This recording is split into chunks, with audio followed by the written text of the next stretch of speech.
మరి పేలుతున్నారు. కొనసాగిస్తాం సావిత్రిబాయి పూలే సావిత్రిబాయి పూలే ఆశయాలను. సావిత్రిబాయి పూలేకు తమ భర్త అయిన మహాత్మా జ్యోతిరావు పూలే స్వతహాగా చదువు చెప్పి ఆమెను ఉపాధ్యాయురాలుగా తీర్చిదిద్దారు. ఈరోజు బాలికలు చదువుతున్నారంటే శూద్ర బాలికలు కానీ మహిళలు కానీ ఈరోజు అధికారాల్లో చదువులో ముందున్నారంటే అది సావిత్రిబాయి పూలే ఆ రోజు చేసిన కృషి.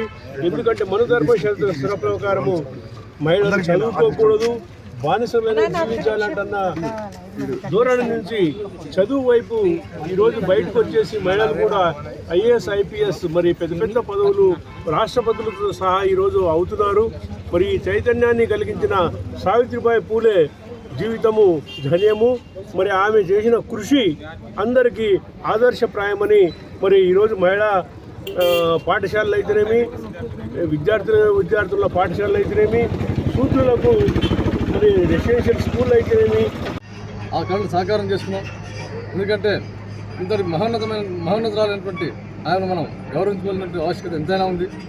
కాబట్టి బిర్లా గేట్ దగ్గర ఖచ్చితంగా జ్యోతిరావు పూలే విగ్రహం, at the same time Savitribai Phule గారి విగ్రహాలను నెక్స్ట్ పండగలు కాదు రాబోయే 2-3 నెలల్లో కమిషనర్ గారితో మాట్లాడి ఆ 2 విగ్రహాలను అక్కడ స్థాపించి వీటిని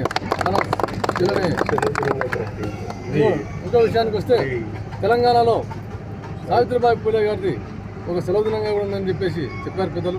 కాబట్టి మన రాష్ట్రంలో కూడా ఖచ్చితంగా సావిత్రిబాయి పూలే గారి యొక్క మార్గదర్శకాల కోసం గవర్నమెంట్ మేము రిపోర్ట్ చేస్తూ సాధ్యమైనంత తొందరలో చంద్రబాబు నాయుడు యొక్క గౌరవ ముఖ్యమంత్రి వాళ్ళ దృష్టికి